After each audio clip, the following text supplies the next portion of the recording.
No, the whole reason the red pill exists is because there's a group of people who are completely lost in life. Yeah, right? I'm not. My goal was just show up there. My goal wasn't to become the new, like, now come follow me.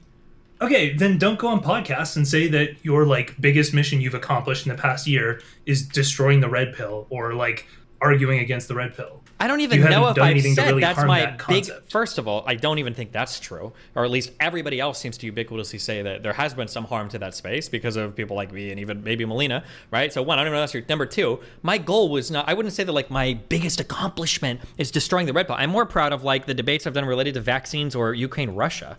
What I will say is I've grown the most because of the red pill debates. That's probably true, but I don't think I've ever said that like my biggest accomplishment is destroying the red pill space. Okay, I mean, you're lucky because I don't have any transcripts with me, but it was on one of the ones. It was on Chris Williamson or Michael Malice, one of the two. It was on one of the ones you did recently. Gotcha. They asked specifically, like, what are you proud of? Or what have you done recently that you're proud of? If you ask me what I've done recently, yeah, it's probably all red pill. If I said the thing I'm the most proud of is fighting in the red pill space, if I said that, I was being because the things I'm most proud about are generally the debates that I take long-term preparation for.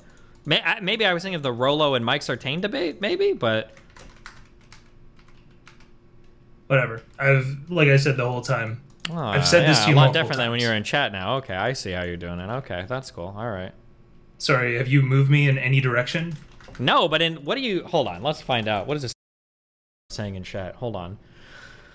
I will say this directly to you though. I think the only reason that you've been so involved in the red pill is because women love it. Okay, Destiny, you literally don't have to do that. Destiny, that's not what people are looking for. Okay, Brianna, the whole point is that nobody actually takes any kind of charge for their lives, so anyone who evokes that is someone else will latch onto. It'd be much better if there was someone who doesn't want that latching on. Okay, okay, hold on. Destiny thinks he's damaged or changed the red pill when all he's done is get laid because he has zero care about actually filling the hole the red pill would leave. So if I go in and I argue with red pillers and make them feel stupid, if I'm not there to be like the next dad, I haven't accomplished anything positive at all? No, if you're not providing some prescription for like why they're wrong, if you can't give any way for those lost people providing a prescription for why they're wrong, no, that's not there to provide a prescription for why what they're to wrong. do and like how they're wrong and how you would do something better. Because what you do is you say here's why you're wrong, and you don't say what you would do that's better, or at least you don't give any meaningful like all-encompassing advice. Which I know you agree with because you've literally told me, oh, I'm going to work on this. Sure. 6 months ago, when I asked this question to you, you said you were going to work on it. You were like, oh, yeah, we're definitely going to work on it. We're going to come up with a map. Yeah. And then you didn't do it. I think that sometimes I can attack other people's positions sometimes without providing an alternative, which is a way that I can improve. But you're taking this to the other hyperbolic extreme where you're saying, if you don't provide an alternative, you haven't done anything good at all, which is probably not true. Right? There's a world in between giving a 100% clear-cut alternative versus doing absolutely nothing of value. I think there is value in destroying beliefs, even if I'm not there to completely rebuild or replace it. There's probably going to be some people that stop watching or some people that go find other maybe they end up in some other camp where it's at least not as bad or as the red pill.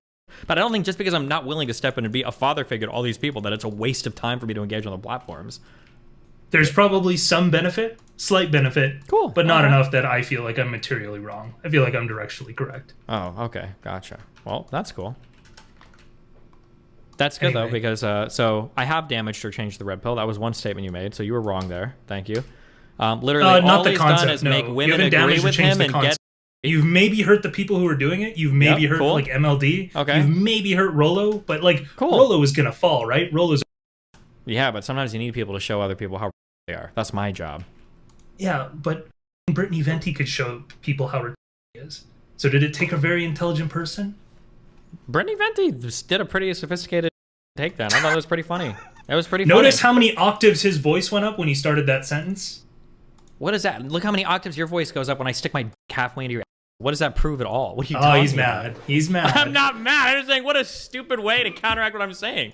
She sent him a fake email that hit on all the normal points that he likes to hear for the dumb red pill space, and he bought it hook, line, and sinker, and then she made a hit piece video on him. I think it was funny. But to say like, oh, that was such a low IQ takedown. It's not like she just went on a line and called him a right. I thought it was actually a pretty good takedown. Yeah. Yeah, I'm saying, but like the way he believed that, right? He just like listened to some QE farmer. I don't know if the guy who's pretending to be Lauren's husband is real. I don't think so. This guy like clearly doesn't verify anything. Obviously that's good. And she made a good video. They had a couple emails where they got him hook, line, and sinker for months on. I thought it was a really good takedown. Let's see, what else here? I just don't want to hear him cope about how these people are dying as creators when they're not. I also don't want to hear him about beating red pillars. It's super cringe. Do you think I haven't beat red pillars in debates? No, I just don't think it takes any intelligence to beat a red pillar. Those are two fundamentally separate things. If I go and beat a 3-year-old and you're like, you didn't even beat him, and I'm like, I did beat him. You're like, well, I don't think it's very impressive to beat a 3-year-old up. I still beat him up. What do you mean? Yeah, no, I'm saying it's cringe if you're bragging about beating up a 3-year-old. Do I brag about? I'm pretty sure I just mark it as like an experience. Listen to his voice octaves. I got him. Again, have somebody I gone asked on and been what like, you've been doing so recently just so that you you're guys proud know, of. like, I had an incredibly engaging impressive in like debate. embarrassing these people. I had an incredibly impressive debate yesterday where I took on 3 different red pillars at once. No, if I'm going to brag about anything, it's going to be stuff I'm prepared for. Did you not do that when you came back from the roller debate? Yeah, I'm proud of that debate, and I will brag about that one. That guy's been talking about that for 20 years, and I destroyed him in 3 hours while he had his phone and his whole notebook and a little friend there to help him. Yeah, I will brag about that. Just don't say that you didn't do it.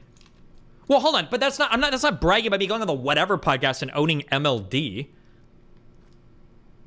But yeah, I'm gonna it's pretty close. I have about the same amount of respect for those 2 people. It's okay, so I can't take credit then for debates. Do I get to brag about destroying Dawson? Because that guy was way more than I thought he was. Do I not get credit for that? I didn't watch that one. I actually was because that's probably a hero of yours, and you didn't want to see him fall. You should get credit for that if you did. No, that's okay.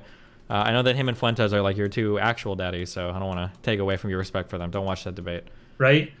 Just like during that Fuentes debate, I didn't DM you 30 seconds after he lied with a video of him and showing how he lied. I didn't do that. Yeah, because you've got a Google Drive of every single thing Fuentes has ever said because he's your favorite content creator. It's a streamable profile, actually. Okay, anything else? Yeah, I wanted to point out that Vito's like a loser. Oh, because he attacked your friend Nick Fuentes? No, that was all fine. It was the way he edited that clip to make it seem like Sneeko came on stage after Nick said we should. DGG is a machine of lethal. Then it looked like Sneeko came on the stage after and like cheered for him. That didn't happen like that. Wow. Basically, Nick did his whole rant about like the person, and then Sneeko came on, and then he ranted about. Okay. But Vito edited it to make it seem like Sneeko was walking up and responding to like. With this guy's going to be president of the United States. Okay, but he did do that. It was just earlier he did that. Yeah, but obviously it's disingenuous framing, right? If you have to reorder events to make somebody look worse. Oh, you're saying he put this guy's going to be president. He ordered that. The ordering was actually different. Yes. I appreciate that, Destiny. All right, bye. Remember to hit that like and subscribe, and don't forget the notification bell so that my videos show up right in your feed.